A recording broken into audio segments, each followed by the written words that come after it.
They lied to you about wealth. They told you money multiplies by labor, by luck, by permission. They told you it increases only when the world agrees, only when a banker signs, only when the seasons are favorable, only when your body has suffered enough to deserve it. And because you believe that story, you have lived under it. Year after year, always reaching, always waiting, always thinking that the next little improvement in the outer world would finally grant you peace. But wealth does not multiply by chance. It multiplies by law. And the law never fails. Now I know those words may stir something in you, perhaps hope, perhaps resistance. For we have been trained from childhood to think that money is something outside us, something to be chased, something to be won, something to be begged for, feared, or guarded. And yet I tell you plainly, the outer world is not the source. It is the shadow. It is the echo.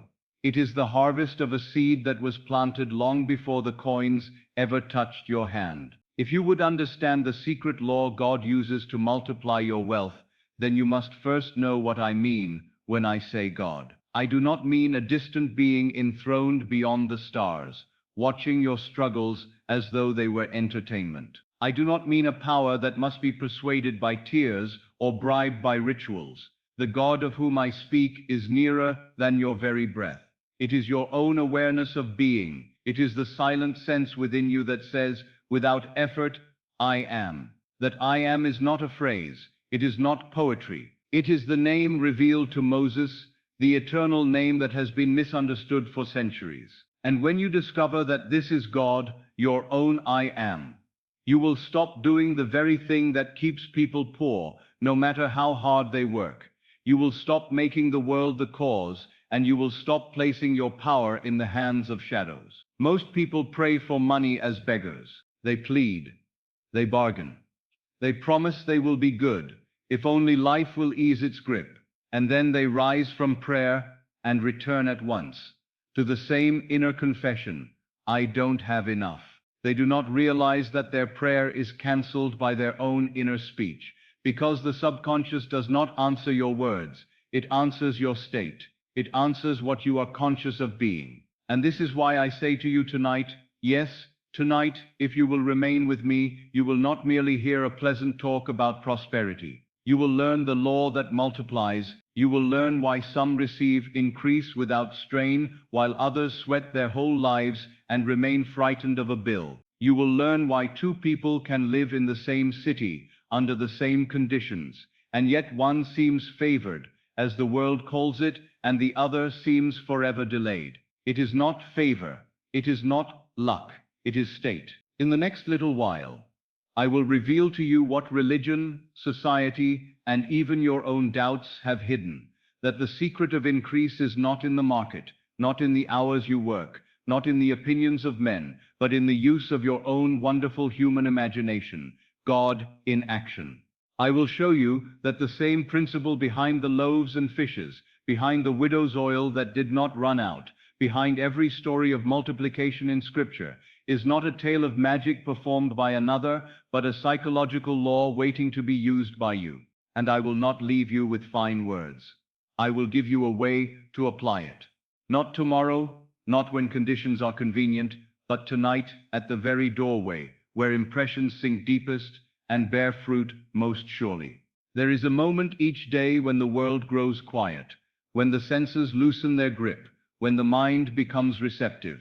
That moment is the state akin to sleep. It is the chamber where seeds are planted, and what you plant there with feeling will grow in the daylight of your life. So let me make a promise to you at the beginning, so you know exactly where we are going. By the time we are finished, you will know what this law is. You will know why it multiplies wealth with the precision of mathematics. You will know how to apply it tonight in a simple way that does not exhaust you, does not strain you, and does not require you to persuade anyone on the outside. And most of all, you will know how to stop chasing money as though it were a runaway thing that must be caught. You will learn how to become the state that compels it. For money, like all things in this world, is compelled to take the form of your consciousness. It must mirror what you are, not what you wish for occasionally. but what you consent to as true within yourself. If you have felt weary from trying, if you have wondered why your efforts seem heavy and your results so small, if you have whispered in the dark, "Is there something wrong with me?" then hear me, nothing is wrong with you. You have simply been using the law unknowingly, and often against yourself. For every day you have been assuming something, and that assumption has been forming your world. Now you will assume deliberately. Stay with me. Do not rush ahead in your mind, asking, "How will it happen?" That is the old habit. The habit of the servant who believes good must come from outside. Instead, listen as one who is beginning to remember, because what you are about to hear is not a new invention. It is a forgotten truth. And once you truly see it, wealth will no longer feel like a distant miracle. It will feel like a natural harvest, because it will be. Look closely at the way most people try to become wealthy, and you will see a pattern so common it is almost invisible. They awaken each day, and they measure their life by what their senses report. They look at a number on a page, the weight of a bill, the price of bread, the cost of shelter, and they say, "This is what is true." Then they begin the weary ritual, trying harder, pushing longer, adding more hours, bargaining with life, as though life were a stern employer who must be impressed before it will pay. They tell themselves, "If I can just work a little more, if I can just get one opportunity, if I can just meet the right person, if I can just have a break." And notice the feeling behind those words. It is not possession, it is not certainty. It is not the quiet dignity of one who already has. It is strain, it is pleading, it is waiting. It is the state of the beggar. Though the beggar may wear a fine coat, though he may appear industrious and respectable, the inner state is still the same. I do not have, therefore I must chase. So they chase. They chase promotions. They chase markets. They chase the approval of men. They chase a favorable turn of events. And when the turn does not come, they become fearful. And when fear takes hold, it speaks. It speaks in the silent chambers of the mind, in small sentences that seem harmless, but are creative. It's not enough. It's too hard. It never works for me. I always lose. And then they wonder why their world continues to show them the very thing they confessed. I have watched men do this for decades. They mistake motion for power. They confuse effort with cause. They believe that if they can force the outer world to change first, then they will finally be able to feel different inside. They say, "When I see the money, then I will feel secure. When the debt is gone, then I will breathe. When I receive, then I will be at peace." And because they have placed peace in the future, peace never arrives. Because they have placed security in the bank, security remains hostage to numbers. Because they have placed their joy in circumstances, joy is always delayed. This is the outer trap. It is the trap of believing the world is the cause. And I tell you plainly, this is an illusion. It is an ancient illusion. It is the same error men make in every area of life. They look at the mirror and they curse the reflection. They shout at the glass. They strike it. They polish it. They blame it. And all the while, the mirror only does what a mirror must do. It reflects. It cannot initiate. It cannot originate. It cannot decide to show a new face. The face must change first, and then the mirror is compelled to change. The world you see is that mirror. Your circumstances are that reflection. Your bank balance, your opportunities, your so-called luck, your losses, your gains, these are not causes. They are effects. They are the visible form of invisible states. They are the outpicturing of the inner man. Now this is the point where many resist, because it appears to remove the comfort of blaming. It appears to demand responsibility. And yet it is the greatest comfort you will ever know, because if the world were truly the cause, you would be helpless. If the economy were the cause, you would be at its mercy. If powerful men were the cause, you would be their servant. If chance were the cause, then you would live your life hoping, trembling, praying to luck, as though luck were a capricious god. But if consciousness is the cause, if your own awareness of being is the operant power, then the center of control returns to you. Not to your muscles, not to your frantic planning, but to the only place where creation truly begins, the feeling of what you are. Here is the contrast you must grasp with all the seriousness you would give to a law of nature. The world as cause is the illusion. Consciousness as cause is the law. To live by illusion is to be tossed about by appearances. To live by law is to stand firm while appearances rearrange themselves to match the state you have assumed.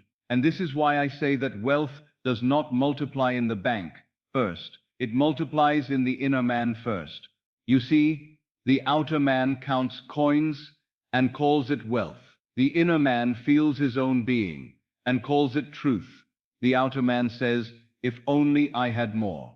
The inner man says, I am already provided for. The outer man says, I must struggle. The inner man says, I am secure. The outer man waits for permission. The inner man assumes authority. And life, being faithful, produces a world that matches whichever one you are living from. Let me make it very practical. Suppose a man receives a sudden sum of money. What happens inside him? If he has lived in the state of lack, his first feeling is often fear. Fear of losing it. Fear that it will not last. Fear that it was a fluke. Fear that he is not truly the kind of man who has. And because that fear is his true state, the money slips through his fingers, one way or another, until he returns to the familiar state of not having. You will see this again and again. The outer event came, but the inner state did not change, so the outer could not remain. But suppose another man receives the same sum, and inside him there is no surprise, no trembling, no sense of unworthiness. There is a quiet naturalness, as though life is merely confirming what he already knows himself to be. That naturalness is the state of wealth, and because it is the state, it will not only hold what comes, it will multiply it. It will attract further channels, further opportunities, further expressions, because the state itself is fruitful. So do you see, the question is not merely, how can I get money? The deeper question is, what am I conscious of being? For what you are conscious of being is what you are allowing to multiply. Now, most people have been trained to think this is unreasonable. They say, but Neville, I cannot deny the evidence. I cannot pretend a bill is not a bill. And I do not ask you to pretend. I ask you to understand the order of creation. The bill is an effect. It is yesterday's harvest. It is the echo of a state entertained.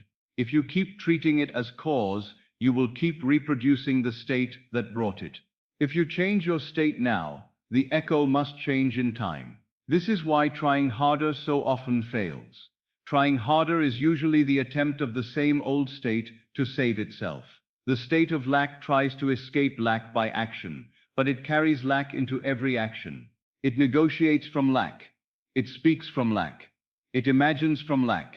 It makes decisions from lack. And so even when it succeeds for a moment, it brings the seed of its own repetition with it.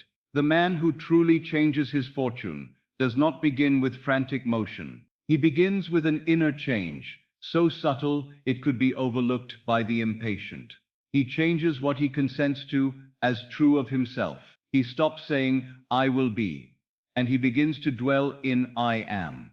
He stops postponing wealth to the future, and he begins to claim the state now inwardly. He does not do this as a boast or as a loud proclamation to impress others. He does it in secret, in the only place where creation is decided, within his own consciousness. And I want you to see why this is not mere optimism. It is not the shallow attempt to think positive.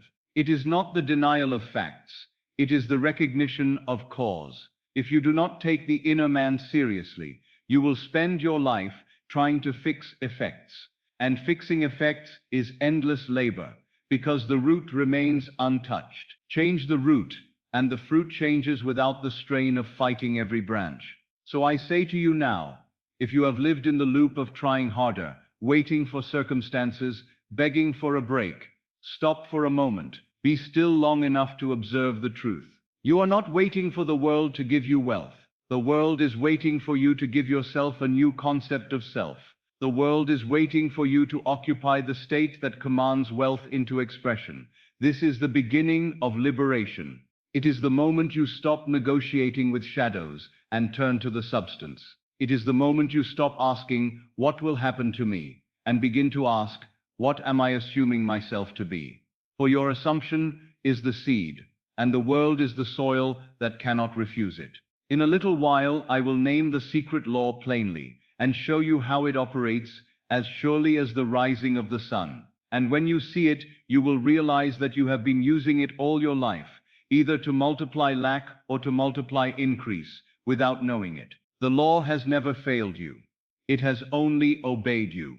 Now I will name it for you plainly, so there is no confusion. The secret law God uses to multiply your wealth is the law of assumption. And I call it a secret not because it is hidden in some distant place, but because it is so near, so simple, so constantly at work that the mind overlooks it. Men search for complicated methods, for rare knowledge, for some special favor, while the law they seek is quietly operating in them every hour of every day. The law of assumption is simply this: what you assume to be true in your consciousness, what you consent to as real in the depths of your feeling, must express itself as your experience. It cannot remain a mere inward mood. It must objectify. It must harden into fact. Not because the world is kind, not because men are generous, not because you have earned it by toil, but because consciousness is creative and it is law.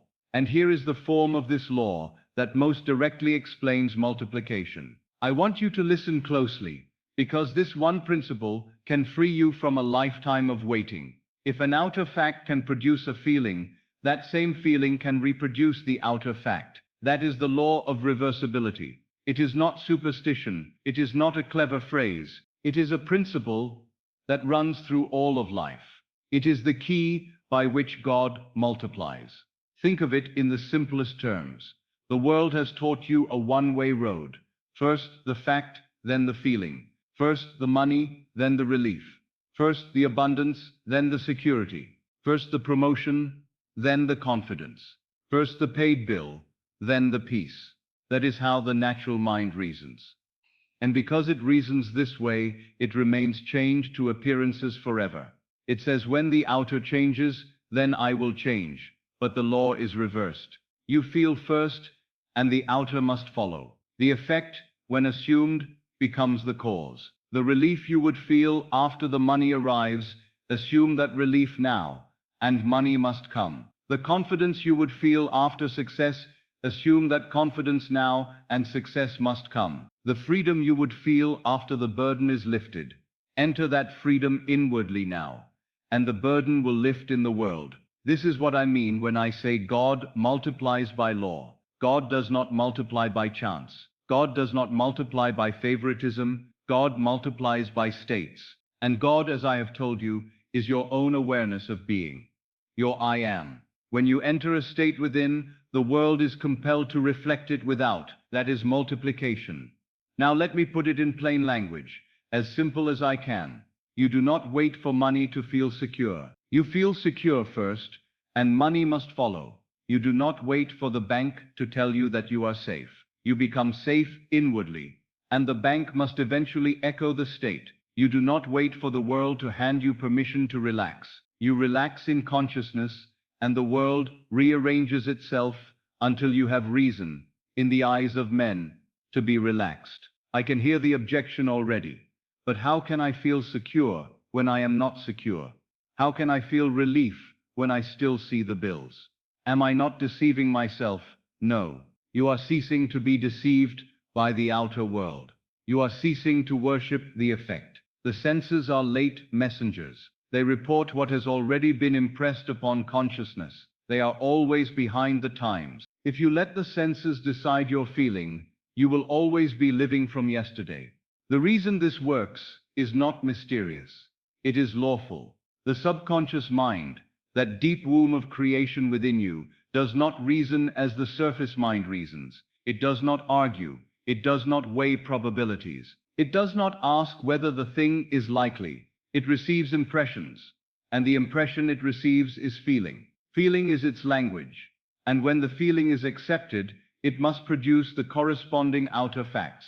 So if you wait for outer money to give you the feeling of security, you are placing yourself at the mercy of shadows. But if you take the feeling of security and assume it, if you enter it as though it were already yours, then you have planted the seed of the outer facts that must come to justify that feeling. And that is how wealth multiplies.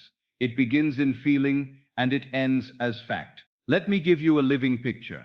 Imagine a woman who has lived with the feeling of not enough. She does not only think it, she feels it in her body. It is in the tightening of her chest when the post arrives. It is in the quickening of her breath when she hears an unexpected knock at the door. It is in the inward conversation she carries. I hope nothing goes wrong. I cannot handle more. Now suppose money comes to her, some sudden sum. For a moment she feels relief, and she calls that relief the result of the money. But watch closely. If the relief fades, and she returns to the old feeling of not enough, the world will soon provide new reasons to feel not enough, because the subconscious has not been changed. The state has not been assumed. The money was a momentary event, but the state remained, and the state is the cause. Now consider a different woman. She has trained herself quietly, inwardly, to feel provided for. She has done it not by pretending to others, not by announcing it in the marketplace, but by entering the feeling of being supported, safe, cared for, supplied. She has found the tone of wealth, not the glitter, not the display, but the inner ease. She carries that ease into sleep. She wakes with it. She returns to it whenever fear arises. Now money comes, and it stays. More comes. Opportunities come. The world begins to echo her state, because her state is now the cause. That is multiplication. You see, wealth is not only the possession of money, it is the possession of a state. Money is a shadow. The state is the substance. Multiply the substance, and the shadows multiply automatically. This is why I warn you against treating this teaching as mere words. If you repeat phrases while remaining inwardly anxious, you have not assumed the state. You have only moved your lips. The subconscious does not respond to lip service. It responds to conviction. It responds to the deep, quiet yes of feeling. And when that yes is given, the law is set in motion. The seed is planted. The harvest is inevitable. Now, I want to make it feel inevitable to you, not as a mystery, but as a principle. Consider the simple examples in everyday life. A man receives praise, and he feels confidence. A woman receives affection, and she feels loved. A debt is cleared, and relief comes like a wave through the body. In each case, the outer fact produced the feeling. That is ordinary. Everyone accepts it. But if the law is reversible, then the feeling can produce the fact. If you can feel confident without waiting for praise, you will find reasons for praise appearing. If you can feel loved without waiting for the embrace, you will find the embrace. If you can feel relief without waiting for the bill to be paid, you will find the bill paid. Not because you forced it, but because the subconscious must externalize the state impressed upon it. This is why I tell you it is law, not chance. If you understand it as law, you will stop pleading with the world. You will stop bargaining with God, as though God were reluctant. You will stop saying, if only circumstances would change. You will say, instead, I will change my state, and circumstances must follow. That is the voice of authority. That is the voice of one who has found the secret, and it is principle, not superstition. Superstition says, do this little ritual, and perhaps the universe will be pleased. Principle says, change the state, and the world must conform. Superstition makes you fearful, always checking for signs, always wondering if you did it correctly. Principle makes you calm, because once the seed is planted, the harvest is certain. You do not dig up the seed every morning to see if it has sprouted. You rest in the law. So let this be settled in your mind now. The secret law of multiplication is not outside you. It is not hidden in some rare circumstance. It is operating in you right now. As you listen, you are always feeling something. You are always consenting to some state. And whatever state you dwell in most naturally, most often, most secretly, will become the facts of your life. In the next portion, I will take you deeper into the divine name itself, into the power of I am as the creative decree. For when you understand that the name of God is your own awareness, you will begin to see that every assumption you accept is God in action. And when you learn to direct that action, you will discover that wealth is not something you pursue. It is something that pursues the state you have become. Now let us go to the root of it, to the name itself. For until you understand the name of God, you will keep speaking it in ignorance, and the very power meant to lift you will be used unconsciously to bind you. The most magnificent revelation ever given to man is not a rule, not a ritual, not a commandment carved in stone. It is a name. And that name is not a distant title. It is not a word reserved for temples. It is the name you utter more than any other. And yet you have been taught to treat it as nothing. When Moses asked for the name, when he stood before that burning bush and said, "Whom shall I say sent me?" The answer was not a grand title in the sky. It was not a tribal name, nor the mark of a nation. The answer was simply, "I am that I am." Tell them I am has sent you. And that is not history, not something that happened to another man long ago. It is the eternal disclosure of what God is. God is your awareness of being.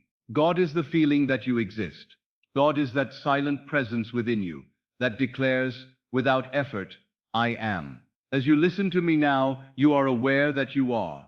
You may be aware of a room, of a chair, of the sound of my voice, but before all of that, there is something more fundamental. There is the simple fact of being. You do not have to prove it. You do not have to earn it. You simply are. That awareness, pure, naked, unadorned, is the root. That is the I am. And that I am is God. Now the world has taken this name and pushed it outward. It has clothed God in distance. It has made him a being apart, a ruler somewhere beyond the clouds, and then it has trained men to live as servants, always pleading, always waiting, always thinking that power belongs elsewhere. But when you see that the name of God is your own awareness, you will stop waiting for permission. You will stop begging.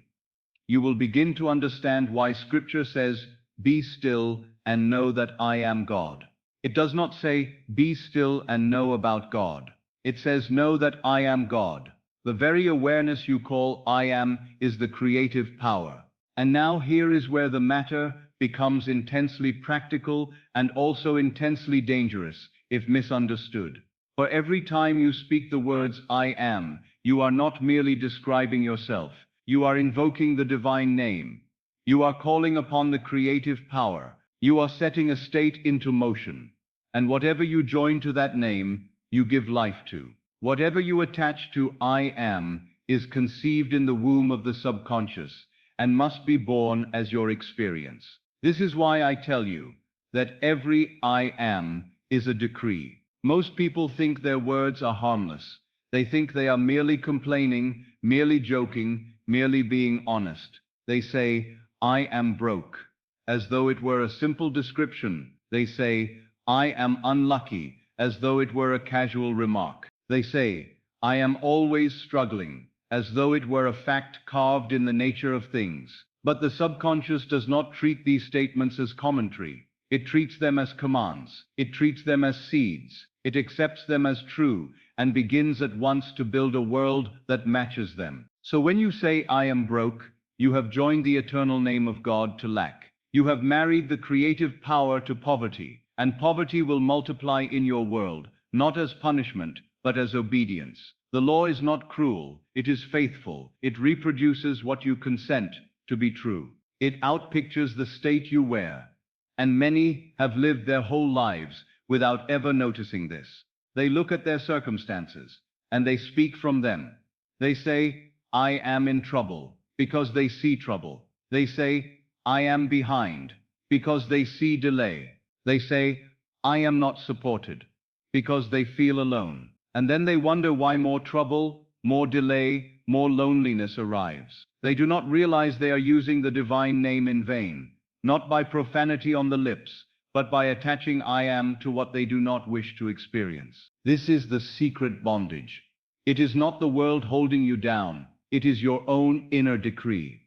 Now hear the blessing. The same law that multiplies lack will multiply provision. The same creative power that has been used blindly can be used knowingly.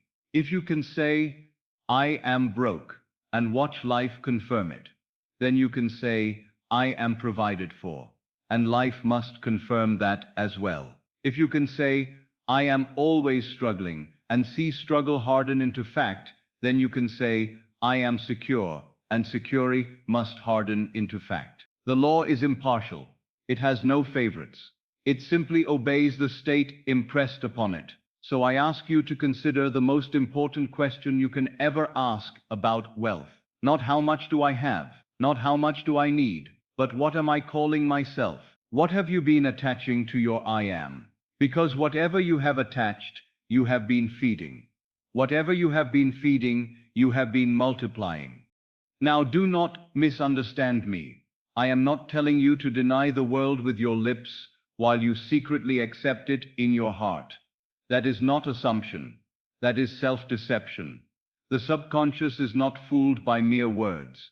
It is moved by feeling. If you say, I am provided for, while feeling panic and deficiency, the feeling will be the seed, and the word will be an empty shell. But if you say, I am provided for, and you allow yourself to enter the feeling that it is true, if only for a moment, then you have planted the seed of provision, and the world must bring forth the harvest. This is why I insist upon the marriage of word and feeling. The word gives direction. The feeling gives life. And together, they form the decree. Let me show you how this works with a simple example. A person lies down at night and counts their worries. They say inwardly, I don't know how I'll pay this. They rehearse tomorrow's fear. They feel the tightening in their chest, as though it were already permanent. Then they fall asleep in that mood. What have they done? They have impressed the subconscious with a state. They have planted a seed, and the subconscious, faithful servant, will arrange tomorrow to match the seed. It will bring forth more reasons to worry, more delay, more pressure, more lack, not because the world is against them, but because they have given the world a pattern to follow. Now imagine the same person, in the same bed, in the same house, with the same outer facts. But this time, they do something different. They turn away from the evidence, and they return to the name. They say quietly, I am. And then they attach to it a new garment. I am provided for. And they do not say it with strain. They say it with acceptance. They feel, if only slightly, the relief of being taken care of. They let their body soften. They let their mind rest. They fall asleep in that feeling. What have they done? They have planted a different seed. And because the law cannot be broken, tomorrow must begin to mirror the new seed. Life will begin to rearrange. Channels will open. Events will move. Opportunities will appear. And it may come in a way the person could not have imagined, because the subconscious is wise and knows ways beyond the surface mind. This is why I tell you, do not treat I am lightly. Your whole world is contained in those two words. Every time you say them, you are setting a tone. You are choosing a state. You are placing a seed in the soil. And the soil never rejects. It receives and reproduces. Now I want to give you a phrase that will serve as an anchor for the remainder of this talk, something you can return to whenever the mind begins to wander, whenever doubts begin to rise, whenever the outer world tries to pull you back into the old story. Remember this. Assume the state, and the state will assume you. At first, you assume it deliberately. You take it on as you would take on a garment. You choose it, even when it feels strange. You enter it, even when the senses argue. But if you persist, if you return to it night after night, moment after moment, it begins to take you. It begins to feel natural. You begin to think from it without effort. You begin to speak from it without forcing. You begin to react from it as though it were your true nature. That is what it means when I say the state will assume you. And when it does, the outer world has no power to resist. It must mirror the state that has become your dwelling place. So you see now why wealth is not merely a sum of money. It is a state of consciousness. It is a garment worn by the I Am, and the I Am will wear whatever you give it, whether poverty or abundance, whether fear or freedom. The question is not whether it will obey. It always obeys. The question is whether you will choose wisely. Now there is something else hidden in this that most do not see. People imagine that assuming wealth means fantasizing about luxuries, about display, about riches in the eyes of others. They miss the real essence. The state of wealth is not necessarily glitter.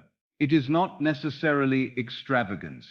At its core, it is a feeling of being supported, supplied, safe, at ease. It is the quiet knowing, I have more than enough. And that quiet knowing, once assumed, will multiply your world in ways that match it. In the next part, I will show you the mechanism by which the subconscious receives and multiplies these states, and why effort alone cannot do what a single deep assumption can accomplish. For until you understand how the inner man impresses the deeper mind, you may attempt to assume and yet return too quickly to the old garment. But once you understand the process, you will move with confidence, knowing exactly what you are doing and why it must succeed. If you would understand how multiplication actually happens, you must understand the structure within yourself, for you are not a single simple surface. You are a marvelous unity that appears as two aspects, the conscious and the subconscious. Scripture, written in symbols, speaks of these as the father and the mother. Not because it is speaking of flesh and blood ancestry, but because it is describing the creative process within every man and woman. The father is the conscious mind that chooses, that directs, that decides what shall be accepted as true. The mother is the subconscious that receives, that conceives, that gestates, and that brings forth into the world of form. This is why the ancients spoke always of conception and birth. They were not speaking of bodies alone. They were speaking of states. They were speaking of how a thing unseen becomes seen. The conscious mind is the seed bearer. The subconscious is the womb. And the entire outer world is the child born from their union. Now hear this carefully, because once you grasp it, you will never again be confused about why your life repeats certain patterns. The subconscious does not reason. It does not debate. It does not weigh evidence. It does not ask whether an assumption is realistic. It accepts impressions, and then it reproduces them with faithful precision. It is not moral or immoral. It is not generous or stingy. It is simply a law of nature within you. Like soil in a field, you may plant thorns or you may plant wheat. The soil will not protest either way. It will simply bring forth what you have sown. And what then is the seed? Feeling is the seed, not the word alone, not the thought in its dry, cold form, but the thought felt as true. The moment you feel a thing to be true, whether it blesses you or harms you, you have dropped a seed into the womb of the subconscious. And once it is conceived, it begins to grow. You may not see it at once in your world, but you will see it in time, because the womb must give birth. That is its nature. This is why men pray and see nothing. They speak words as though words were coins to purchase favor, but inwardly they feel unchanged. They affirm wealth while feeling poor. They say, I am provided for, while still carrying the tightness of fear in the body. They attempt to claim abundance while still living emotionally in the state of scarcity. The subconscious receives the feeling, not the phrase. The phrase is the husk. Feeling is the kernel. And the harvest always matches the kernel. So I tell you, if you would multiply wealth, you must plant the seed of wealth. You must plant the feeling tone of provision, the inner atmosphere of being supported, the naturalness of having more than enough. That is the seed. When that seed is planted, the subconscious will bring forth circumstances, events, opportunities, and channels that match it. This is not a matter of persuasion. It is a matter of impregnation. It is a matter of what has been accepted as reality. Now, why does effort so often fail? Effort, without state, is planting weeds, and hoping for roses. You may work 10 hours a day. You may strain, you may scheme, you may grasp at every opportunity, and yet, if you are still conscious of being poor, if you are still living inwardly in the state of not enough, then you are planting weeds. The outer actions may be energetic, but the inner seed remains the same, and the womb will bring forth what it has conceived. You will find yourself exhausted, always running, yet never arriving, because your actions are being driven by a state that produces lack. Effort itself is not evil. Work is not a curse, but work is not the cause. It is the servant of the state. When the state is wealth, work becomes fruitful. When the state is lack, work becomes labor without harvest. Two men may do the same outward task, with the same skill, in the same hour, and one prospers while the other struggles. The difference is not in the muscles. The difference is in the consciousness from which they act. Consciousness is the only cause. Everything else is a means, and means follow the end. So if you would change the end, you must change the state. And if you would change the state, you must learn where the subconscious is most open to receiving the seed. Sleep is the doorway. There is a reason. Scripture speaks again and again of night, of dreams, of visions, of deep sleep falling upon men. It is telling you, in symbol, that there is a moment when the conscious mind relaxes, when its arguments soften, when its rigid reason quiets, and the subconscious lies open to suggestion. In the daytime, the conscious mind is busy, defending its old story. It says, that cannot be. It points to facts. It argues. It compares. It protests. It is the guardian at the gate. But as you drift towards sleep, that guardian grows drowsy. The senses loosen their hold. The mind enters a twilight state, where imagination becomes vivid and feeling becomes deep. And in that state, the seed passes easily into the womb. This is why a single imaginal act done at the edge of sleep is worth more than hours of strained thinking in the day. It sinks deeper. It takes root. Now you begin to see why the night is sacred. Not in the sense of ceremony, but in the sense of creation. Each night you go to bed, and you carry something with you. You may not call it a prayer, but it is. You may not call it a decree, but it is. The last mood you entertain, the last inner conversation you repeat, the last feeling you accept as true, this is the seed you plant as you cross the threshold into sleep. And because the subconscious is most receptive then, it receives the seed and begins to build tomorrow from it. Most people misuse this doorway. They lie down and they rehearse failure. They replay humiliation. They count bills. They imagine worst outcomes. They feel anxiety and call it being responsible. They worry and call it being realistic. And then they wonder why tomorrow resembles yesterday. They do not realize they themselves planted yesterday into tomorrow, through the doorway of sleep. But the one who knows the law becomes deliberate. He guards the threshold. He refuses to carry fear into the womb of creation. He refuses to fall asleep in the state of not enough. He chooses a different seed. He enters the feeling of provision. He imagines the end. He accepts relief. He feels security. And then he lets sleep carry that seed into the subconscious. Now do not make the mistake of thinking you must strain to hold a scene for a long time. The subconscious is not impressed by length. It is impressed by depth. A few moments of true feeling, repeated gently, are more powerful than hours of forced visualization. The seed is not quantity, it is quality. One act, deeply felt, is enough to set the law in motion. So you see the mechanism. The conscious mind chooses the state. The subconscious conceives it. The outer world expresses it. Feeling is the seed.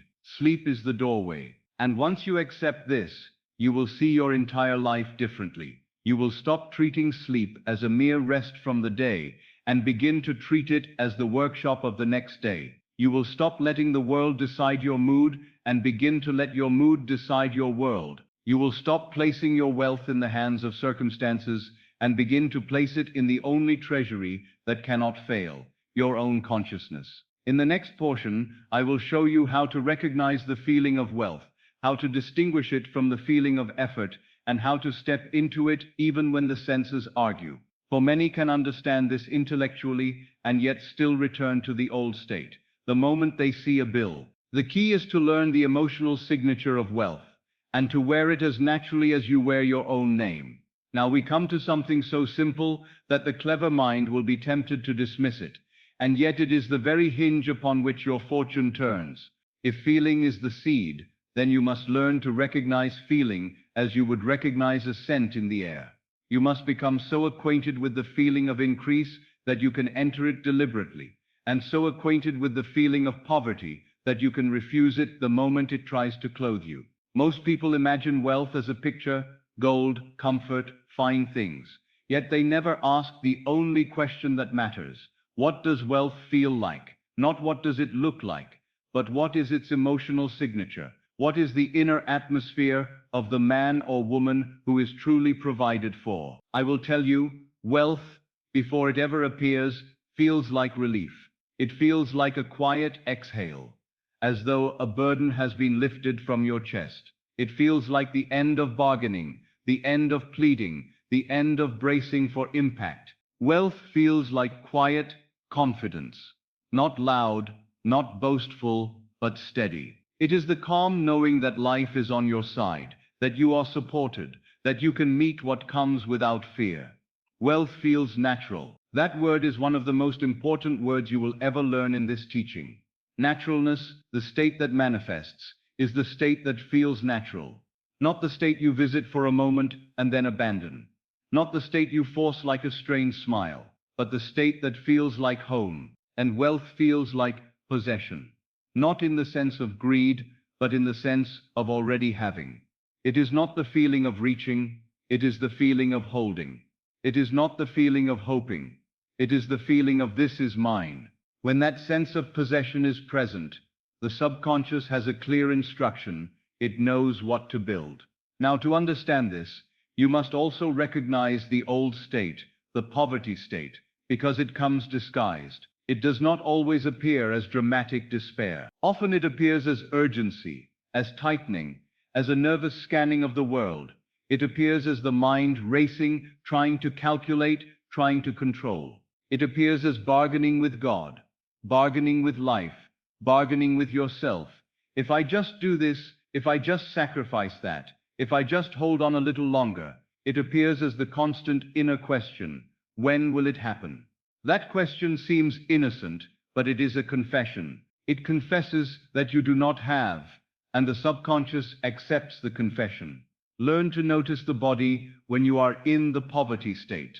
The shoulders rise, the breath shortens, the stomach tightens, the mind becomes sharp and restless. You begin to look for signs in the outer world, measuring every hour, judging every day. You open a letter with dread. You think of a bill and feel the sting before you even see it. You imagine the future and you feel pressure. That is the poverty state. And as long as you live there emotionally, you will keep planting its seed, no matter what you say with your lips. Now here is the turning point. You do not fight that state with willpower. You do not wrestle it like an enemy. You replace it, quietly, the way you would change a garment. You do not argue with it. You remove it. And the replacement is very simple. It is done. I have already received. Do you feel the difference? Not I will receive, which places your wealth forever in a future that never comes. Not I hope it will happen, which is still the state of not having. But it is done. I have already received. These are not magical phrases. They are declarations of state. They shift you out of longing and into possession. And if you say them as empty words, they are nothing. But if you say them and allow yourself to enter the feeling they imply, they become a seed with power. For it is done, feels like relief. I have already received, feels like quiet confidence. It is done, feels like the end of struggle. I have already received, feels like naturalness and possession. Now I will guide you for a brief moment into this pivot, so you can taste the state. Do not strain. Do not try to force a sensation. Simply follow my words gently, as you would follow a quiet melody. For the next few breaths, let the body be still. Let the shoulders drop slightly, as though you are laying down something heavy. Let the jaw soften. Let the breath become slower, not by force, but by permission. Now, without thinking of the details of your finances, without counting or calculating, bring to mind only this, the feeling you would have if the matter were already settled. Not a fantasy of excess, just the simple feeling of I am safe, as though the pressure had lifted. Now whisper inwardly, very softly, as though you were speaking to your own heart, it is done. And as you say it, feel what those words imply. Feel the quietness of completion. Feel the mind no longer running ahead. Feel the body no longer bracing. It is done. Now again, gently, I have already received, and let that phrase become a small fact within you, not something you are trying to convince the world of, but something you are allowing yourself to accept. I have already received. Let the relief spread, even slightly. Let the breath deepen. Let the heart rest. Now remain for just a moment in that feeling, as though you were sitting by a warm fire. You are not pleading. You are not asking. You are resting in possession. The outer world is not your concern in this moment. Your only task is to inhabit the state. And now, without rushing, return to listening. But carry with you the tone of that pivot, for that tone is the seed of increase. Now let me tell you why this matters so greatly. People attempt to manifest wealth while living emotionally in urgency. They attempt to multiply money while living emotionally in pressure. They attempt to create freedom while living in bondage inwardly. And the subconscious must reproduce what they feel, not what they desire. This is why I emphasize the feeling of increase. It is not a decoration. It is the creative act. If you can learn to step into relief before the evidence appears, you have already begun to multiply wealth. If you can learn to carry quiet confidence while the senses still mock, you have planted a stronger seed than any outer action driven by fear. If you can learn to make provision feel natural, even if only for moments at first, those moments repeated will become a state. And once it is a state, it will assume you. Assume the state, and the state will assume you. Now do not be discouraged if you find the old poverty feeling returning. That is simply habit. Habit is old planting. It has momentum, but you are not helpless. Each time you notice the tightening, the urgency, the bargaining, the question when, treat it as a bell that calls you back to your new assumption. Return at once to the feeling of it is done. Return at once to I have already received, not as a desperate repetition, but as a calm re-entry into the state. And here is something that will astonish you when you begin to practice it. The moment you shift inwardly, the world may not change at once, but you will. And because you change, your decisions change, your posture changes, your conversations change. You stop acting as a frightened person who must scramble, and you begin acting as one who is guided. You become receptive to the bridge of incidents. You begin to notice opportunities you would have ignored. You begin to meet people differently. You begin to move through the day with a different vibration, a different atmosphere. And the world responds, because the world always responds to state. In the next portion, I will show you how to live from the end, how to build the inner world of the wealthy person so clearly and so simply that it becomes natural to you and therefore inevitable in your life. For the feeling of increase is the foundation, but it must be given form in imagination. It must be embodied as a scene you can enter, not as a long daydream, but as a short, vivid act that implies your wish is fulfilled. Now let us speak of the art that sounds simple and yet separates those who merely hear from those who prove it. I call it living in the end. By that I do not mean pretending with your lips. I do not mean boasting to your neighbors or making a show. I do not mean walking into the marketplace and declaring you are wealthy while your heart is trembling. That is not living in the end. That is trying to convince the world, and the world is never convinced by your words.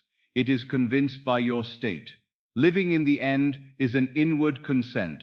It is the quiet acceptance within yourself that the thing desired is already accomplished. You do not try to make it happen. You do not try to push events. You do not strain. You simply enter the state that would be yours if it were already done. And you dwell there until it begins to feel natural. And because it is natural, the world must make it visible. When a man truly lives in the end, you can hear it in the way he breathes. There is no frantic haste. There is no constant scanning for signs. His mind is not bargaining. He does not sit with a tight chest whispering, "Will it happen? Will it happen?" He moves as one who already has, not arrogantly, but quietly. He does not need to prove it. The state itself is enough. Think of how you would walk if the burden were lifted. You would not rush through the day like one chased by wolves. You would not speak to yourself with harshness. You would not make every decision from fear. You would not feel the need to justify your existence. There would be a subtle ease. You would breathe differently. Even in simple things, you would act from a different center. Living in the end means you decide from the fulfilled state, not from the state of desperation. It means that in the inner chamber of your mind, you have already accepted the outcome. You no longer speak as one trying to get, but as one who has. You do not wish from lack. You think from possession. And you do this without any outward performance. You may appear entirely ordinary to those around you, for the work is not on the outside. The work is in the inner man. Now I want to emphasize this again, because the world has made a mockery of inner truth by turning it into outward display. The power is not in pretending to the world. The power is in consenting inwardly. The secret is not to tell others you are rich. The secret is to feel yourself to be the one who is provided for, and to dwell in that feeling until it becomes your home. The outer world will do the announcing later. The world always announces what you have accepted in secret. You need no advertisement. If you have planted the seed, the harvest will proclaim itself. Now, living in the end becomes far easier when you give it a simple imaginal act, an end scene. Do not make it complicated. Do not try to imagine an entire life story. The subconscious does not require length. It requires implication. Choose a short scene that would be true if your wish were fulfilled, and then enter that scene and feel it real.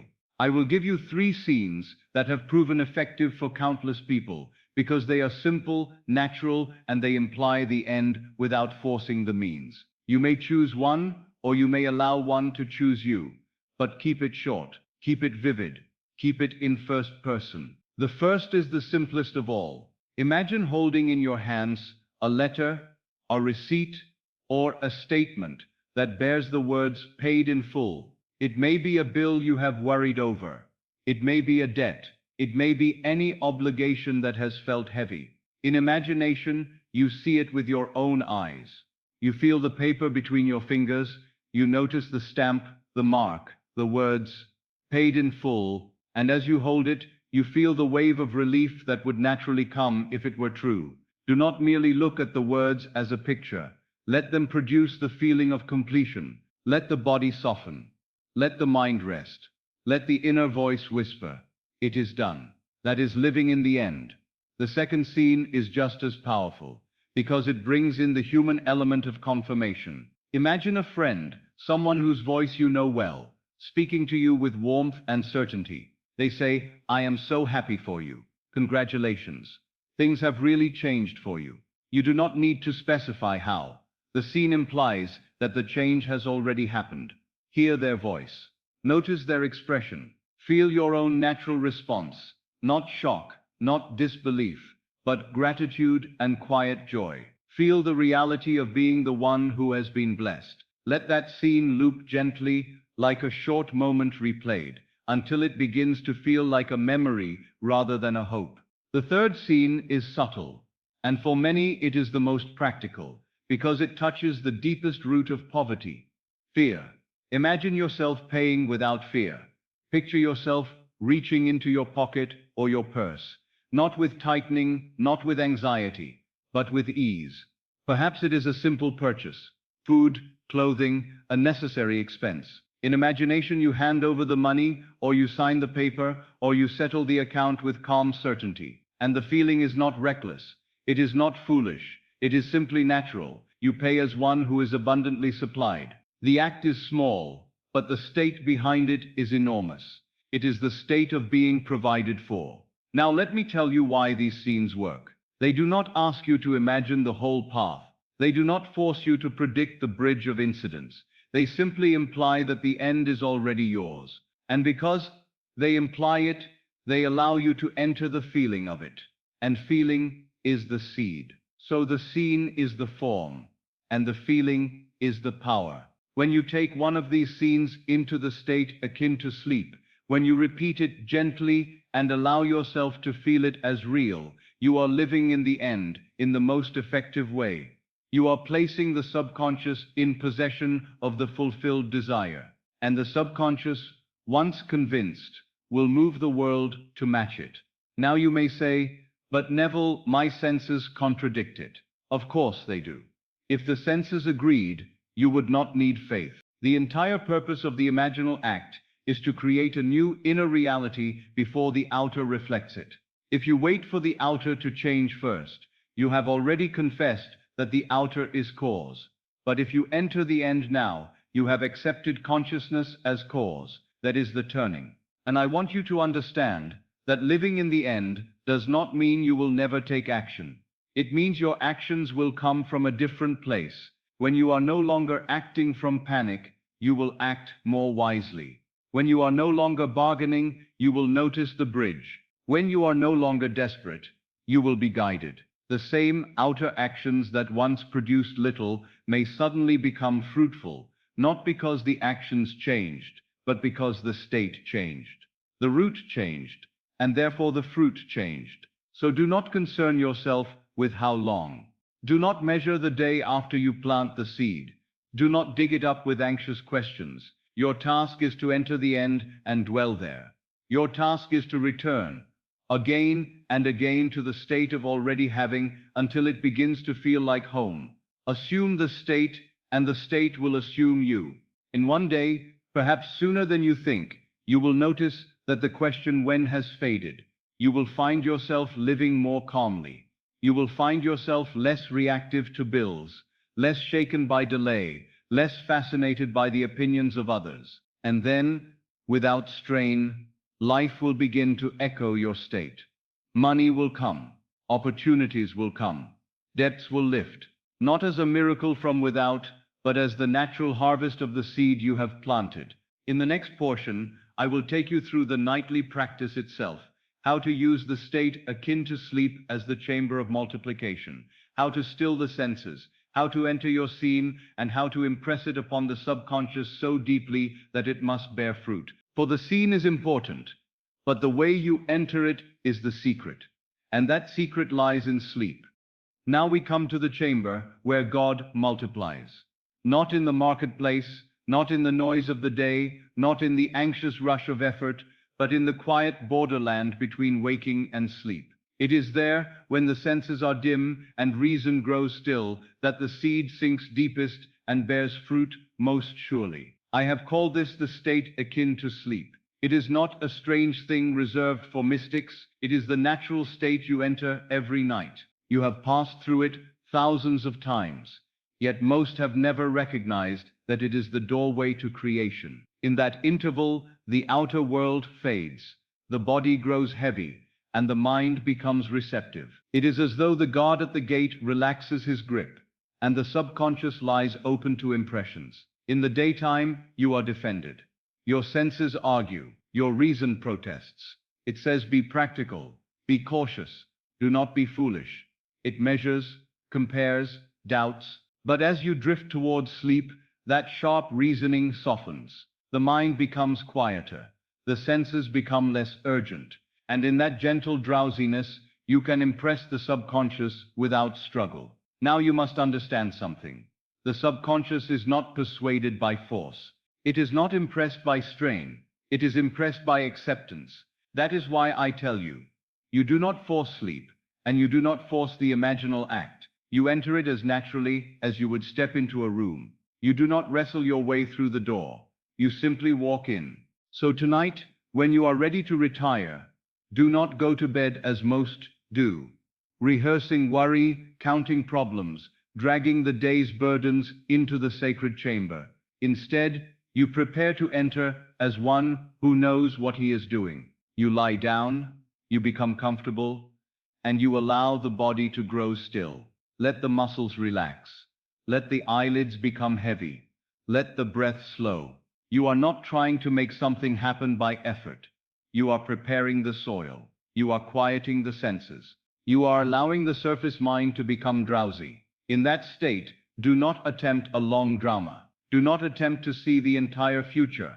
The subconscious does not require complexity. In fact, complexity often weakens the act because it scatters attention. Choose one short scene, simple, vivid, definite. That would be true if your wish were already fulfilled. Keep it brief. Keep it concentrated. A few seconds of imaginal experience, repeated gently, is enough. It is like a small coin of gold pressed into the palm of the subconscious. It does not need to be large, it needs to be real, and you must experience it in first person. Do not watch yourself as though you were observing another. Do not stand apart from the scene. Enter it.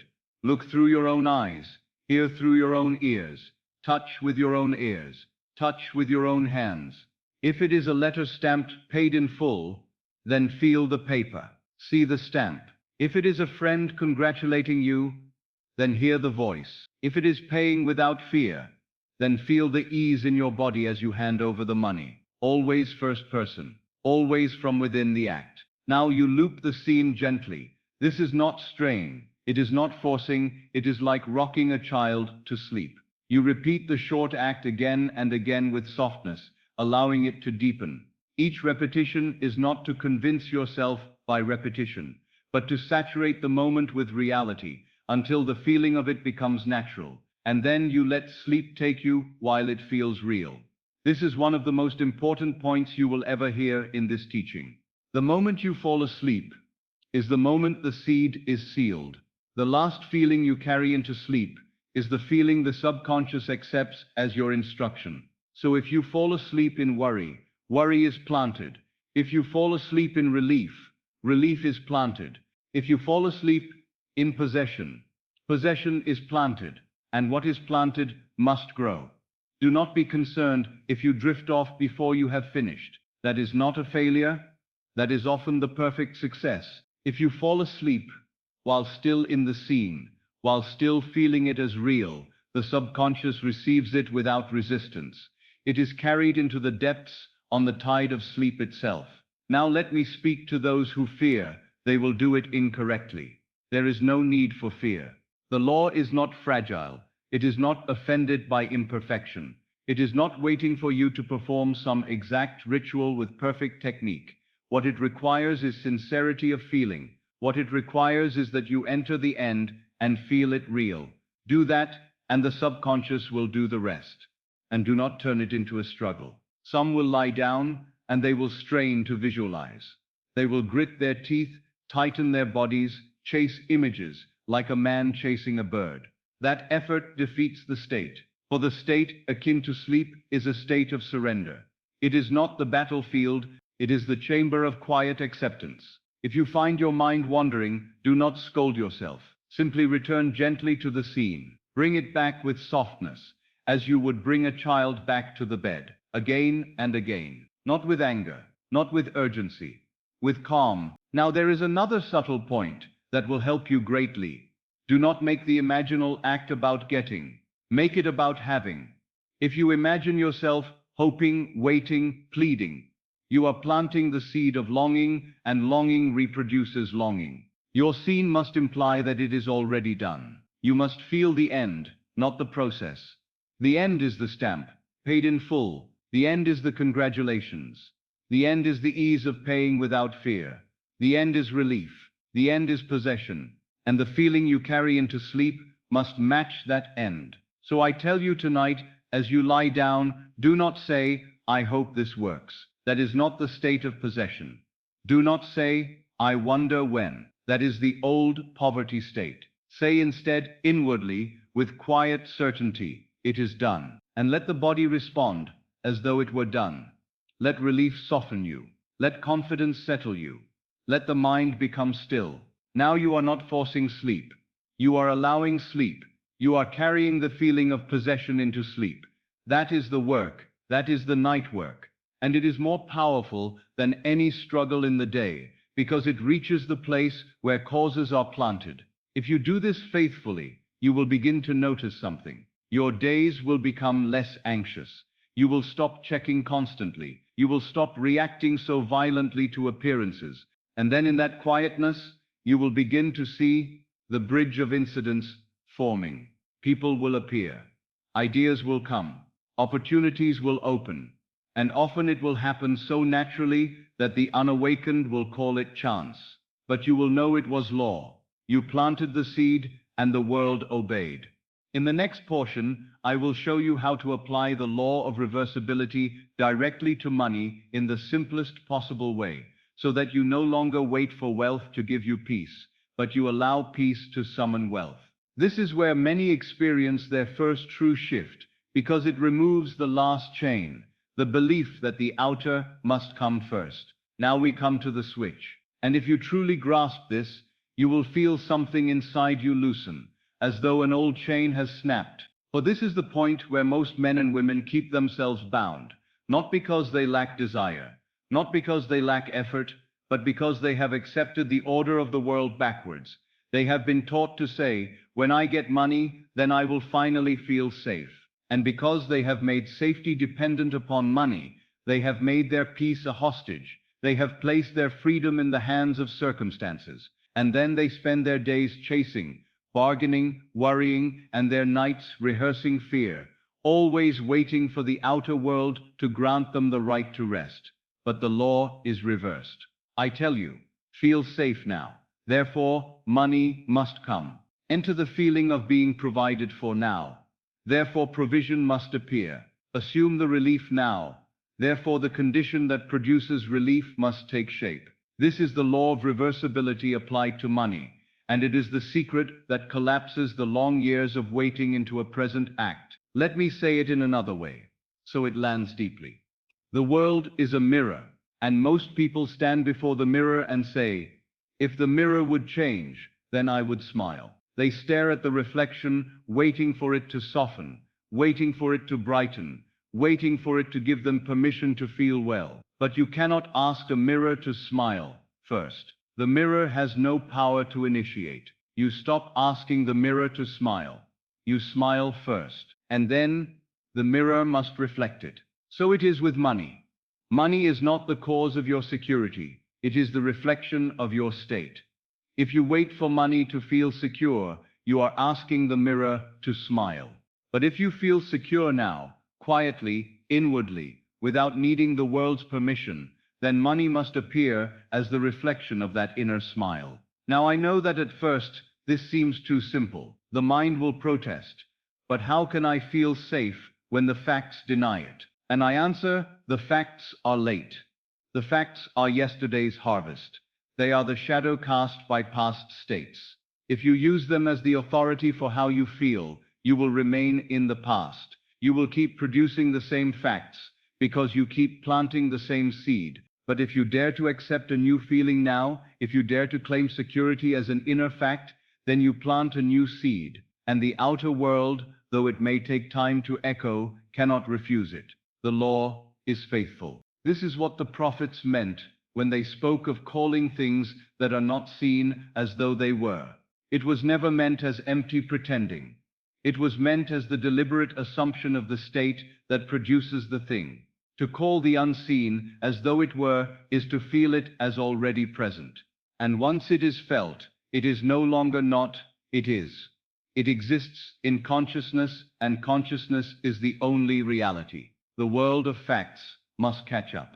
Now let us bring this down into your daily life, so you can see exactly where the old chain has been. You have probably said to yourself, perhaps 1,000 times in quiet moments, if I just had more, I could breathe. Or if I just had a little cushion, I wouldn't be so anxious.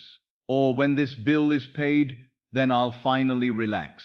In each case, you were placing the cause in the outer world. You were saying, in effect, the world causes my feeling. But now you reverse it. You say, I breathe. Now, you say, I relax. Now, you say, I feel supported now. And you do not say it as a chant. You say it as a decision. You say it as a new dwelling place. For here is the truth. The feeling you seek from money is what you actually want. Money is only one of the ways the world can produce that feeling. If you insist on one channel, you may blind yourself to the many. But if you assume the feeling, the law will choose the channel. It may come through money exactly as you imagine. It may come through an unexpected opportunity. It may come through a change in circumstances you never could have planned. Your job is not to dictate the means. Your job is to assume the end. Now you may ask, what is the end? The end is not merely a number. The end is a state. The end is relief. The end is security. The end is freedom. The end is the quiet knowing, I am provided for.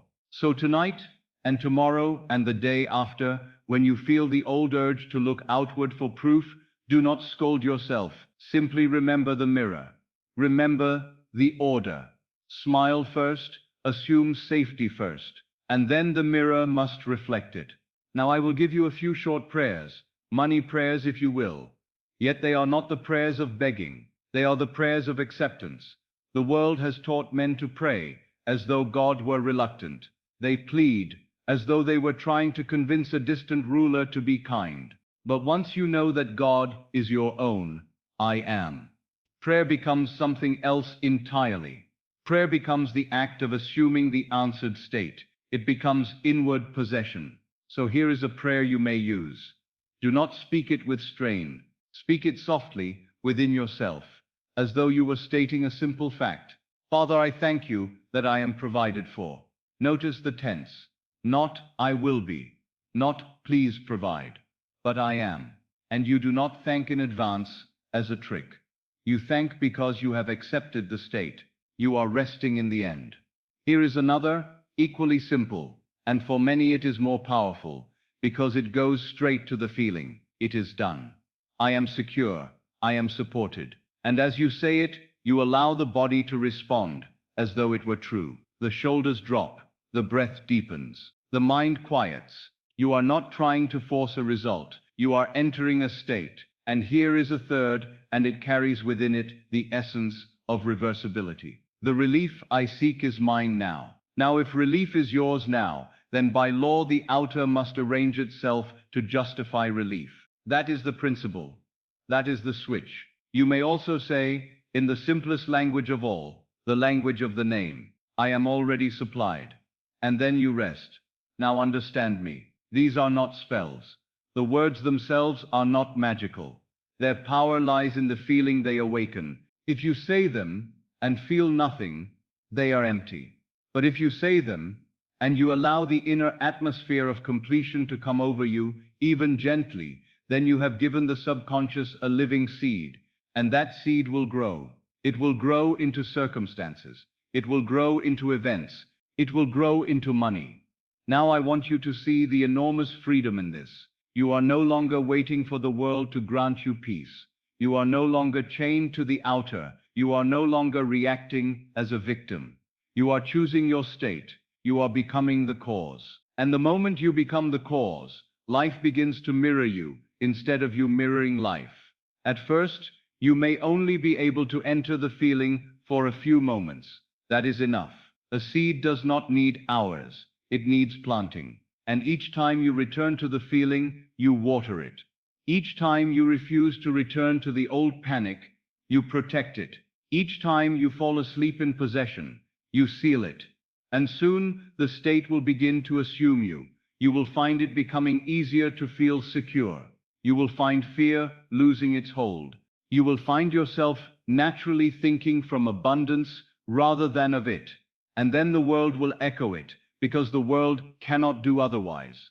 In the next portion, we will speak of the bridge of incidents, the way life brings the harvest to you without your forcing it, often through means so natural they appear ordinary. And you must understand this, because many plant the seed correctly and then uproot it by insisting on one specific way, one narrow path. But the subconscious is wiser than your reasoning, and it will build a bridge that fits your life perfectly if you do not interfere. Now we come to one of the most misunderstood parts of this entire teaching. And because it is misunderstood, many plant the seed correctly and then uproot it with their own hands. They assume for a night or two they enter the feeling. They fall asleep in the end, and then they rise in the morning and begin to demand that the harvest appear in the exact form their surface mind has chosen. They dictate the channel.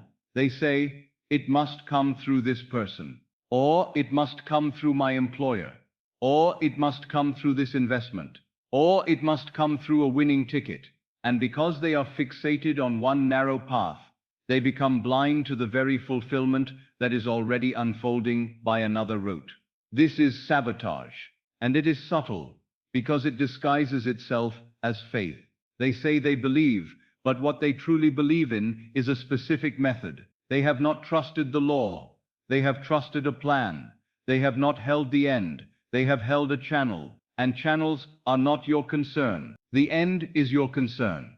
The means belong to the deeper wisdom within you, the subconscious mind that is building the bridge. I call this bridge the bridge of incidents.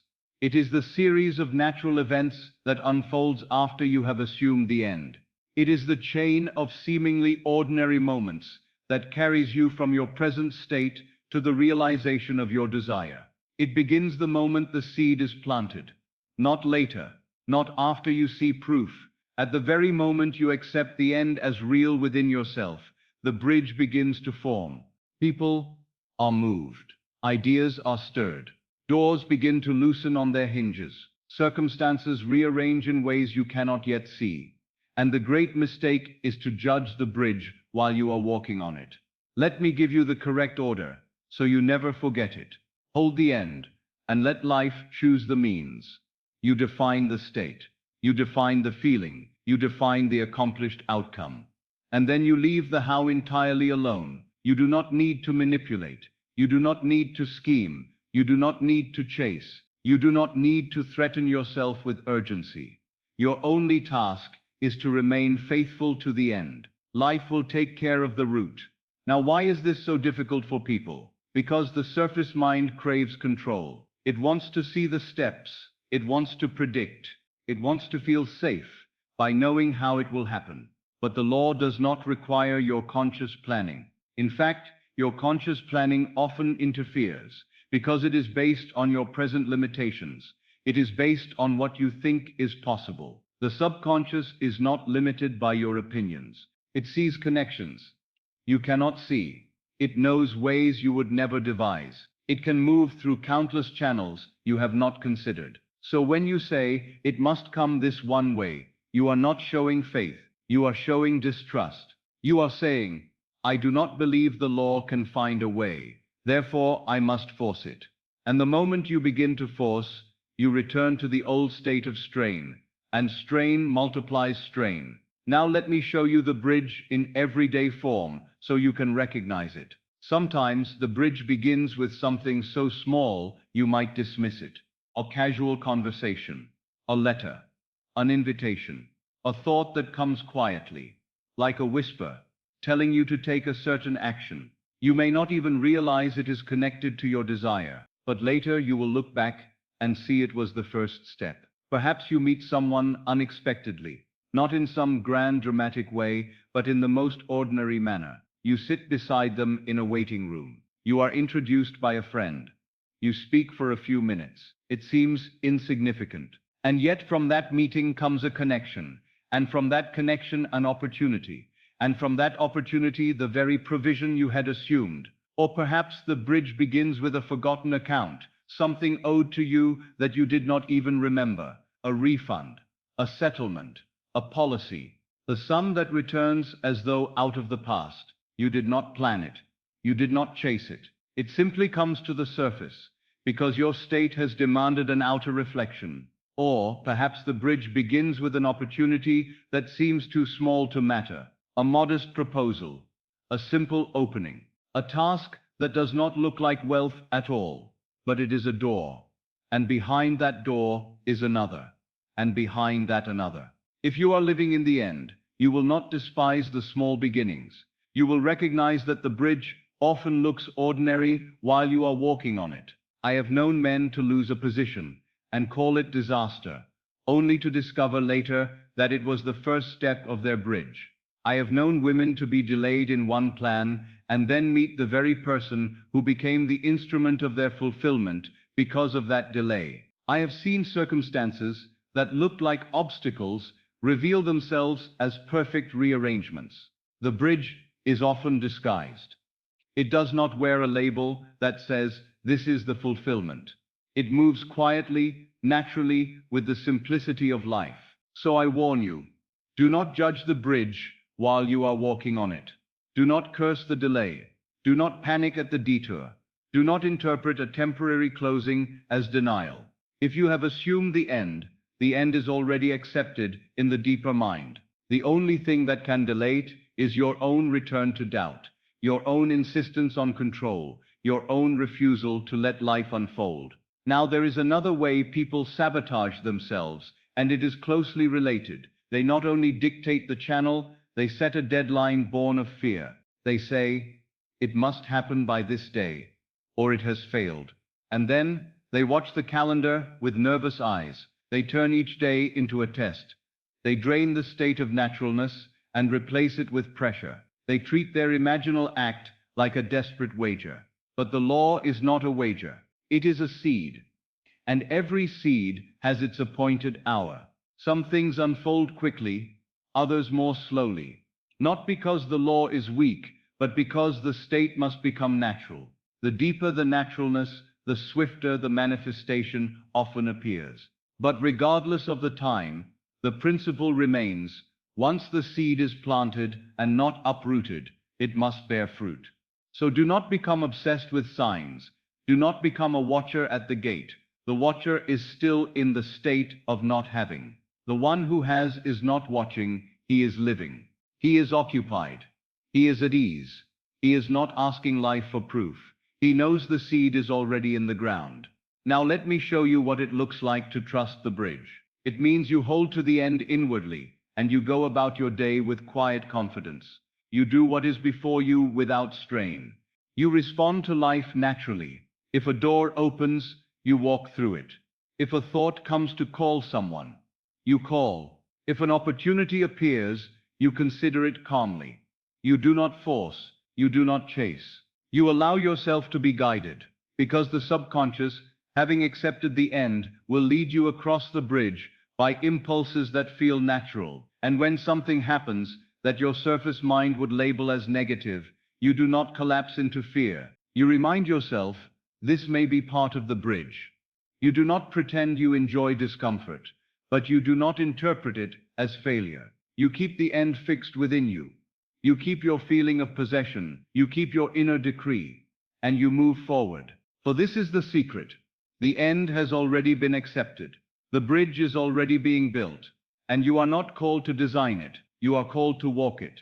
So let these words be engraved upon you. Hold the end, and let life choose the means. Assume the state, and the state will assume you. Do not judge the bridge while you are walking on it. In the next portion, I will show you how to remove the old money story that keeps trying to reclaim you, how to revise the past and strip it of its power, so that you no longer carry yesterday's failures into tomorrow's harvest. Because many can assume wealth, but they still carry an old identity that whispers, it never lasts. Revision will silence that whisper at the root. Now I will show you a power that most people never suspect they possess. And because they do not know it, they remain prisoners of yesterday. They attempt to plant a new seed of wealth, but they keep watering the old seed of poverty with memory, with regret, with shame. They do not realize that the past is not dead. It lives in you as feeling. And whatever lives in feeling continues to bear fruit. This is why I teach revision. Revision is clearing yesterday's seed. It is the deliberate act of going back in imagination and changing the meaning, the tone, the outcome of an experience, until it no longer carries the feeling of lack. And when you change the feeling of the past, you change the harvest of the future, because the subconscious does not distinguish between an event remembered and an event imagined. It receives the feeling as fact. Now listen carefully. Many who struggle financially have a hidden altar within them, where they keep old scenes of humiliation, a moment at a counter when they did not have enough, an embarrassing conversation, a time they had to ask for help and felt small, a letter they opened with dread, a word spoken to them that branded them. You never manage. You always struggle. Money doesn't stay with you. These scenes may seem like just memories, but they are not. They are seeds, and they continue to sprout. Some carry the sentence, I always struggle, like a scar on the inner man. Others carry money never stays. And even when money comes, the old sentence rises and the subconscious obeys it. For the subconscious is faithful to your concept of self. If you have accepted a self-concept of struggle, you will always find a way to struggle, even in abundance. If you have accepted a self-concept that money never stays, you will always find a way for it to slip away. Not because you are cursed, but because the old seed is still in the ground. So revision is not a small comfort. It is an act of power. It is a removal of the old root. You see, wealth must become natural to you. The new state must feel like home. But if you carry yesterday's shame into today, abundance will feel foreign. It will feel like something you do not deserve. It will feel unstable. And then you will unconsciously return to the old familiar state of lack because it feels known. This is why people sabotage. They are not sabotaging wealth. They are returning to identity. Revision changes identity by changing the past that supports it. Now I will tell you a simple practice. Do not complicate it. It is done at night because the state akin to sleep is the most receptive. When you lie down, you choose one scene, not 10, not a whole life, one scene that carries pain or humiliation around money. It may be small. In fact, the small ones are often the most potent, because they have been repeated in memory many times without your noticing. You take that scene and you replay it in imagination, but you do not replay it as it occurred. You replay it as it ought to have occurred. You replace the old outcome with dignity and provision. You hear a different sentence. You see a different ending. You feel a different tone. For example, if you remember standing somewhere embarrassed because you did not have enough, you revise it. You see yourself paying with ease. You see the receipt stamped. Paid. You hear the clerk speak kindly. You feel your own calm certainty. The scene must end in dignity. It must end in provision. And you repeat it until it takes on the feeling of reality. If you remember a conversation where you told yourself, I always struggle, then revise the inner conversation itself. Hear yourself say instead, I am always supported. I am always provided for. I am guided and I prosper. And do not speak it as a chant. Hear it as a natural statement of who you are. Feel the ease in your body as though this has always been true. If you have carried the poison sentence, money never stays, then revise the meaning of money in your life. Imagine yourself receiving and keeping with peace. Imagine stability. Imagine savings growing. Imagine generosity without fear. Hear yourself say, quietly, money stays with me. Money serves me. I am a good steward of abundance. And let the feeling behind those words be calm and natural. Now, why does this multiply wealth? Because it removes the old root. Your world is a tree. The visible fruits are your circumstances. But the roots are your assumptions. And many of those assumptions were planted by scenes in the past charged with strong emotion, fear, shame, helplessness. These are powerful fertilizers. They cause the scene to sink deep into the subconscious. And then life continues to bear that scene's fruit, again and again. When you revise, you pull the weed out by its root. You do not merely trim the branch, you remove the hidden cause. And once the old cause is removed, the new state becomes easier to hold. Abundance begins to feel natural. Provision feels normal. You stop waiting for the other shoe to drop. You stop expecting loss. You stop bracing. You stop living from the old story. And when the new state becomes natural, money multiplies as a matter of course. Not because you are pleading for it, but because you have cleared the inner ground for it. The soil becomes fertile for the new seed. The subconscious, no longer fed with the old picture, begins to outpicture the new. Now do not attempt to revise everything at once. That is the impatience of the surface mind. Choose one scene. Do it well. Do it until the emotional tone changes, and then sleep in the revised feeling. Let the revised scene be the last thing you carry into the womb of night, and you will notice, sometimes within days, a change in your mood. You will feel lighter. You will feel less haunted. You will feel less driven by fear. That inner relief is not merely comfort. It is evidence that the seed has been changed. So I ask you, what money story have you been repeating? What humiliation have you been carrying? What sentence have you joined to your I am? For whatever you have accepted, you have been multiplying. Revision gives you the power to stop multiplying yesterday and begin multiplying the new. And remember, assume the state, and the state will assume you. Revision helps the state assume you because it removes the inner resistance created by old scenes. It clears the ground. It makes the new identity feel familiar. In the next portion, I will take you to the deepest multiplier of all self-concept. For money comes and goes in the lives of many, but the one whose concept of self is abundance cannot remain poor, and the one whose concept of self is poverty cannot remain rich. You will learn how to shift the identity itself, so wealth becomes the natural garment of your I am. Now we come to what I call the true multiplier. For you may receive money and still remain poor, and you may lose money and yet remain wealthy. That may sound strange until you see the reason. Wealth is not a number. It is an identity. It is a state of consciousness. It is a concept of self.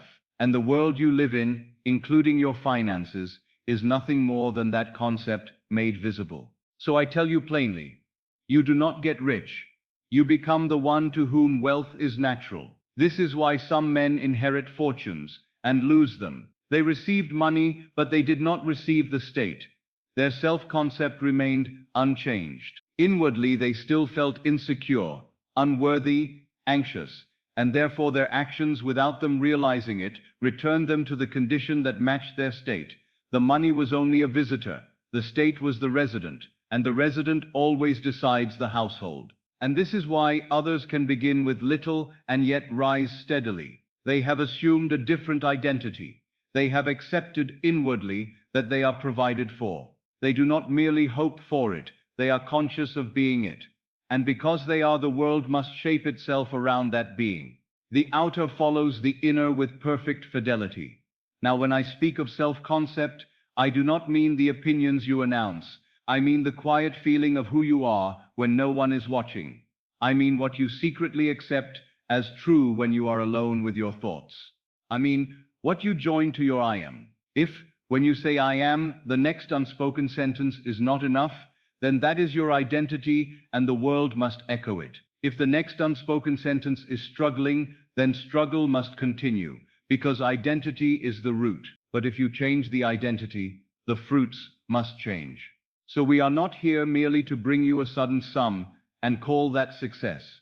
We are here to shift the man, to shift the woman within you, the inner being, so that wealth becomes ordinary, so that provision becomes expected, so that security becomes your dwelling place. When that happens, money multiplies not as a rare event, but as a natural expression.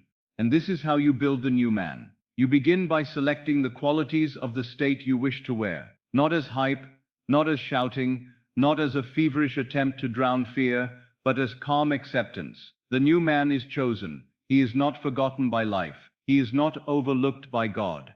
He is chosen in the sense that he chooses himself. He consents to being the one who receives.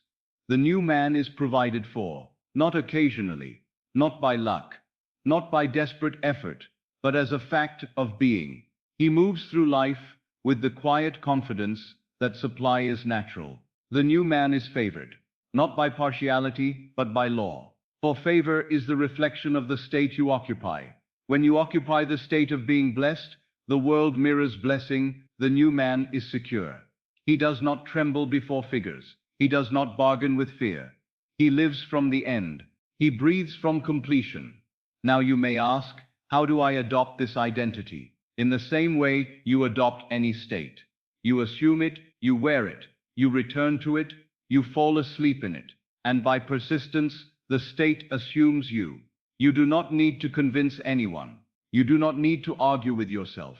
You simply begin to consent inwardly, again and again, to a new truth about who you are. That consent becomes your self-concept, and self-concept becomes your world. So I will give you 5 identity statements you may use, not as loud affirmations shouted against fear, but as calm declarations spoken inwardly, preferably in the drowsy state, where they sink deep. Speak them slowly. Feel them gently. Let them be like a new name you are learning to answer to. The first is simple. I am always provided for. Do not rush past it. Feel what it would mean if it were true. Feel the relief. Feel the softness in the chest. I am always provided for. The second. I am the kind of person to whom money comes easily. Not as a boast, but as a recognition of a new identity. Ease is the signature. I am the kind of person to whom money comes easily. The third. I am favored, and life supports me. This removes the old belief that life is against you. It shifts the atmosphere of your days. I am favored, and life supports me. The fourth. I am secure now, and I remain secure. This one is powerful for those who have lived with the fear that money disappears. It installs stability. I am secure now, and I remain secure. And the fifth, I am abundance expressed. This is not a claim about objects. It is a claim about being. It places abundance in you as identity, not outside as a chase. I am abundance expressed. Now do not treat these as mere phrases. Let each one become a state. If one of them stirs resistance, that is simply the old identity protesting. Do not fight it with anger. Persist with gentleness. Return to the feeling again and again. Assume the state, and the state will assume you. And here is a subtle point. You will know the new identity is taking root when you begin to react differently to life.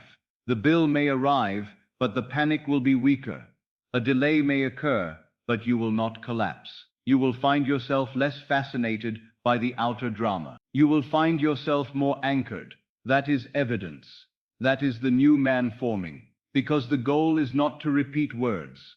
The goal is to become. The goal is to feel yourself naturally as the one who is provided for, favored, secure. When that becomes natural, wealth multiplies as surely as the mirror reflects your face. In the next and final portion of this section, I will gather everything together into a simple nightly instruction and a closing charge, so you know exactly what to do tonight and how to carry this knowledge forward. For knowledge without application is only entertainment, and I am not here to entertain you. I am here to awaken you to the law and to send you into your night with a seed that must bear fruit. They lied to you about wealth.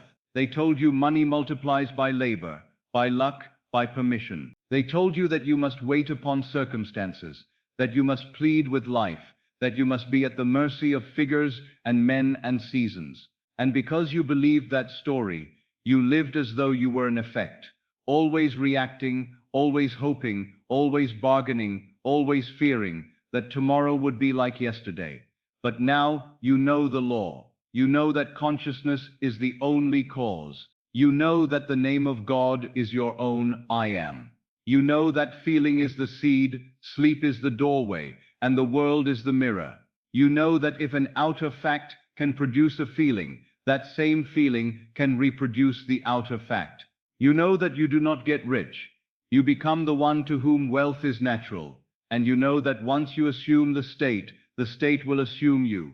So I will not let you leave this moment with mere inspiration. I will leave you with a simple, clear instruction for tonight, because the law is proven only by use. It is not proven by admiration. It is not proven by discussion. It is proven by the imaginal act accepted as real. Tonight, choose one end scene. Only one. Do not complicate it. Do not make it a long story. Choose the scene that implies your desire is already fulfilled. It may be the letter or receipt stamped, paid in full. It may be the voice of a friend congratulating you. It may be the simple act of paying without fear. with ease and quiet confidence. Choose one. Let it be short. Let it be vivid. Let it feel natural. Then, when you retire, enter drowsiness. Let the body grow heavy. Let the senses dim. Let reason become quiet. Do not force this. Do not strain. Just allow yourself to hover on that gentle border where sleep begins to take you. In that drowsy state, bring up your scene in first person. Enter it. See through your own eyes. Hear through your own ears. Feel it with your own hands. Loop it gently, like a lullaby. Not to convince yourself by repetition, but to deepen the feeling until it takes on the tones of reality. Now comes the secret. Feel it real. Not as a desperate attempt, but as quiet acceptance. Allow the relief to come. Allow the confidence to settle. Allow the naturalness of possession to spread through you, even if only in a small measure at first. And then, while it still feels real, let sleep take you. Fall asleep in the wish fulfilled. Do not rise tomorrow and dig up the seed with anxious checking. Do not scan the world for signs like a frightened watcher. Instead, carry yourself with quiet faith. If doubts come, return to the feeling, it is done. If fear arises, return to the state, I am provided for, and walk your day as one who has planted a seed that must bear fruit. Remember, the bridge of incidents will form. Life will choose the means. You need not dictate the channel. You need not force any person. You need not strain to make it happen. Your only responsibility is faithfulness to the state. Now I will give you a final affirmation. Speak it slowly within yourself and do not rush it. Let each phrase be felt, not merely heard. I am, and I am provided for. Natsul. In what I have assumed, life must express, again slowly, as though you were sealing a covenant within your own being. I am, and I am provided for. And what I have assumed, life must express. This is not a hope, it is law. This is not a wish, it is the creative decree of the I am within you. And if you will test it, not once with desperation, but faithfully with calm persistence, you will not need to argue about it. Your life will answer. So I leave you with this challenge. Simple and direct. Test it tonight, then let your life answer.